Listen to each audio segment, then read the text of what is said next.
आता बातमी समोर येतेय आयुष कोमकर मृत्यू प्रकरणासंदर्भातली। शुक्रवारी 5 सप्टेंबरला आंदेकर टोळीनं माजी नगरसेवक वनराज आंदेकर यांच्या खुनाचा बदला घेतला। आंदेकर टोळीनं वनराजच्या खुनातील आरोपी गणेश कोमकरच्या मुलाला टार्गेट केलं। त्यांनी 19 वर्षीय आयुष कोमकरची गोळ्या झाडून हत्या केली। या हत्येप्रकरणी एक 38 वर्षीय महिला देखील गोत्यात आलेली आहे। तिच्या एका चुकीमुळे आंदेकर टोळीला आयुषची हत्या करण्यास मदत झालेली आहे। प्रकरण नेमकं काय आहे सविस्तर बातमी पाहूयात, पण त्याआधी तुम्ही जर HPN मराठी न्यूज चॅनल पहिल्यांदाच पाहत असाल आणि अजूनही चॅनलला सबस्क्राइब केलेलं नसेल तर नक्की सबस्क्राइब करा, जेणेकरून आमचे अपडेट्स लवकरात लवकर तुमच्यापर्यंत पोहोचतील।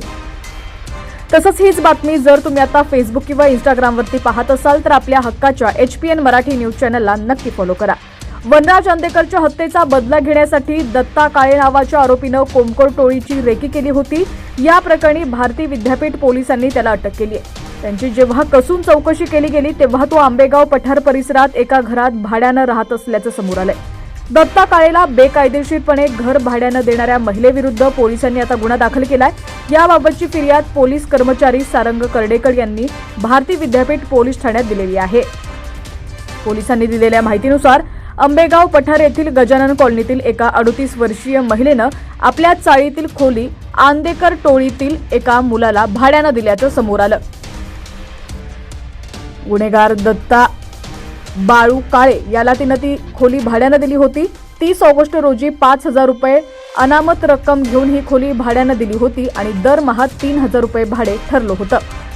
गृहनिर्माण मालकांनी कोणत्याही भाडेकरूला घर भाड्यानं देण्यापूर्वी पोलीस ठाण्यात त्याची माहिती देणं आणि भाडे करार करणं कायद्यानुसार बंधनकारक आहे। मात्र या महिलेने या नियमांचं उल्लंघन केलं। तिनं दत्ता काळेसोबत कोणताही भाडे करार केला नव्हता, कोणतंही ओळखपत्र आणि इतर कागदपत्र देखील घेतली नव्हती। शिवाय अशा प्रकारे भाडेकरू ठेवला आहे याची माहिती देखील त्यांनी पोलिसांना दिली नव्हती।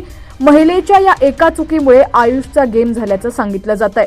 खरं तर कोणत्याही भाडेकरूला घर देताना भाडे करार करणं आणि याबाबतची माहिती स्थानिक पोलिसांना देणं बंधनकारक आहे।